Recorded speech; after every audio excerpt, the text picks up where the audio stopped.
Stable है, 0 degree, 30 degree, 45 degree, 60 degree और 90 degree.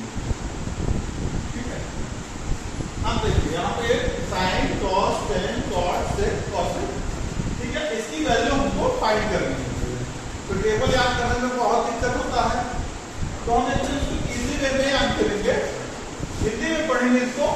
सबसे पहले बीच में बीचों बीच में भरेंगे और इसको क्या बोलेंगे, हिंदी में बोलेंगे आधा एक दो। क्या बोलेंगे, आधा एक दो। ठीक है, अंग्रेजी में इसको बोलेंगे हाफ वन टू।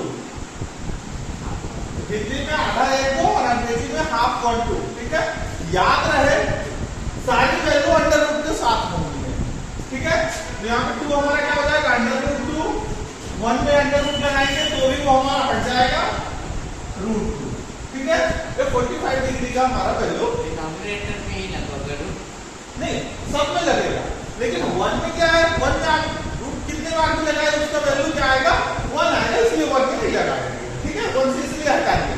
यहाँ पे अपॉन 1 है तो अपॉन 1 करेंगे तो वैल्यू वही आ रही है, इसलिए अपॉन 1 यहाँ पे नहीं। ठीक है, बीच में हो गया। अब चले जाएंगे सबसे लास्ट में। बोलिए, एक बार ना ये बताइए से पहले रूट को अच्छे से एक्सप्लेन कर दीजिए। रूट को अच्छे से एक्सप्लेन कर। रूट आप जब लगाएंगे तो पूरे में लगाएंगे। सपोज करिए हम यहाँ पे लिखते हैं 1/2 अंडर रूट दोनों में लगाएंगे। अंडर रूट 1/2 लिखते हैं। ठीक है, तो 1 का स्क्वायर रूट क्या होगा, 1 आ गया। 2 का स्क्वायर रूट निकलेगा क्या, पॉसिबल नहीं, इसलिए हम यहाँ पे इसको रूट के साथ लिखेंगे। सेम कंडीशन यहाँ पे भी फॉलो हुई। रूट को एक रूट क्या है और उसको तो एक बार और रूट क्या है उसको कैसे करते हैं। रूट एक्चुअली क्या होता है, पावर होती है। ठीक है, रूट का मतलब होता है पावर। यदि हम सपोज करिए यहाँ पे हम लिखते हैं 3 अंडर रूट 2, तो इसका मतलब ये होता है 3 की पावर क्या है, हाफ। ठीक है, पूरा जो स्ट्रक्चर होगा उसमें क्या होगा, हमारा सारे में अंडर रूट यूज होना, मतलब सब में पावर क्या लिखनी है, हाफ।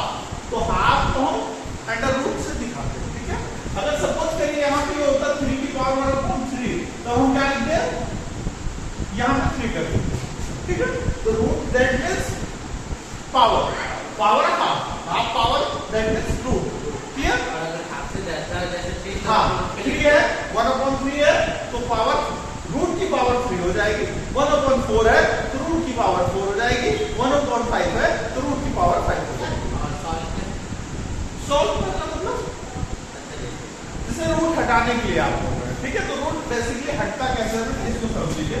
मान लीजिए यहाँ पे 4 अंडर रूट लिखा हुआ है। ठीक है, तो अब रूट हमको हटाना है तो हम क्या करेंगे, पहले 4 का फैक्टर निकालेंगे। तो 4 का हमारा फैक्टर क्या हुआ, 2 × 2। ठीक है, अब यहाँ पे क्या लगा हुआ है, अंडर रूट मतलब इसकी पावर क्या है, हाफ। तो दोनों की पावर हाफ है। तो हमने पावर वाले जो चैप्टर थे हमारे लास्ट क्लासेस में, उसमें हमने पढ़ा एक्सपोनेंट में कि बेस से वो तो पावर क्या होती है, ऐड हो जाता है। तो हम क्या करेंगे, 2 की power half plus half is equal to 2 की पावर, बेस डिनोमिनेटर सेम रहेगा, पावर ऐड हो जाएगी, क्या होगा 2/2, तो 2 बन गया 2, दैट मींस 2 की पावर 1। तो हमारे 2 आ जाएगा। तो ये क्या हो जाएगा, under root 4 is equal to 2। Clear, को अंडर रूट को सॉल्व कैसे करते हैं। ठीक है, चलिए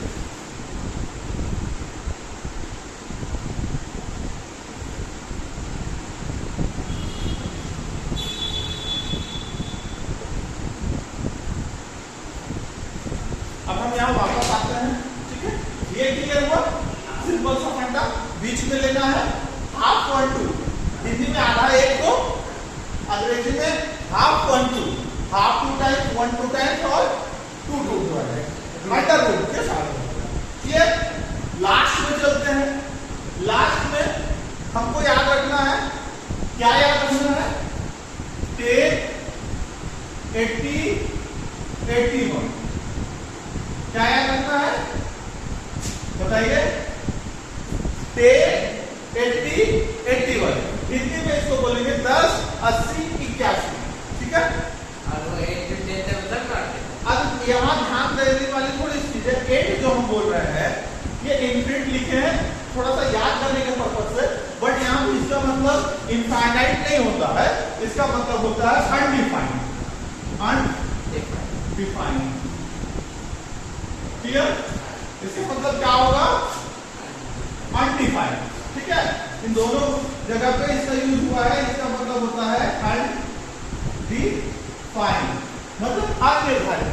इसका कोई मान निर्धारित नहीं होता है, डिफाइंड नहीं होता है, इसलिए। ठीक है, तो इसको हम याद करने के लिए क्या किए? 10, 80, 81। क्लियर? आगे बढ़े। 90 का अपोजिट क्या होगा हमारा? 0। तो इसको क्या करेंगे? दोनों वैल्यू सेकंड फर्स्ट करके चेंज कर देंगे। 0, 1 हो जाएगा, देन फिर उसके बाद 0 अनडिफाइंड।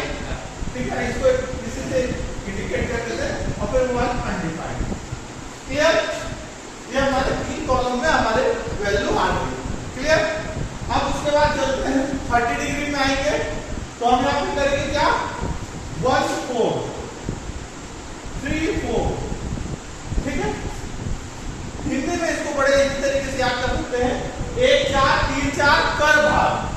अब इसका जब डिवाइड हम करेंगे तो क्या होगा? 4, 4 कैंसिल हो जाएगा, बचेगा क्या? 1/√3। अभी √3 लिखते हैं ना, ठीक है, 3 लिखेंगे। ठीक है, और मैंने क्या बताया है कि कोई भी वैल्यू हमारी क्या चीज में आएगी? √। तो जब हम 4 का √रूट करेंगे तो क्या हो जाएगा? 2, और 3 में तो हटेगा नहीं, और 4 का क्या हो जाएगा? 2। क्लियर हुआ कि नहीं हुआ? तो अब हम क्या करेंगे? 1/4 को क्या कर देंगे? 1/2। 3/4 को क्या कर देंगे? √3/2। और यहाँ पे डिवाइड करने के बाद क्या बचेगा हमारा? सर ये जो ऊपर में 2 है टोटल है, √3/2 और 2 में क्या देगा? 1/4 था, तो 4 का रूट कैंसिल किए, यहाँ पे 4 था, कैंसिल हो गया, बट 3 का कैंसिल नहीं हुआ। ठीक है, जब डिवाइड किए तो 2 कैंसिल हो गया, बचा 1/3। क्लियर हो गया? 1, 4, 3, 4 कर भाग √रूट था। तो मतलब पहले हम 1/4 लिख देंगे पहले बॉक्स में, दूसरे बॉक्स में 3/4 लिख देंगे, और फिर फर्स्ट को सेकंड से डिवाइड कर देंगे। जो वैल्यू आएगी वो हमारा थर्ड बॉक्स में आ जाएगा, और रूट लगा हुआ रहेगा, और इसी को आप पलट देंगे। ठीक है, तो ये क्या है? √रूट अपॉन में है 1/√3। ये क्या हो जाएगा? √3/1। तो अपॉन में 1 लिखे या नहीं लिखे कोई फर्क नहीं पड़ता। उसके बाद क्या करेंगे? 2/√3, और फिर उसके बाद 2। क्लियर हुआ? यहां से पलट के लिख दिए, डिनोमिनेटर को न्यूमरेटर, न्यूमरेटर को डिनोमिनेटर बना के लिख दिए। और सेम चीज जो 90 और 0 के साथ हुई थी, 30 और 60 के साथ हम वही करेंगे। इसको यहाँ कर देंगे, √3/2 1/2। फिर क्या आ जाएगा? √3 1/√3, फिर यहाँ पे 2 हो जाएगा 2/√3। ठीक है, तो ये तरीके से हम अपना चार्ट एकदम तैयार करेंगे। कोई कंफ्यूजन कहीं पे? बीच के लिए हाफ 1 to 90 डिग्री के लिए हिंदी में 10, 80, 81, अंग्रेजी में 10, 80, 81।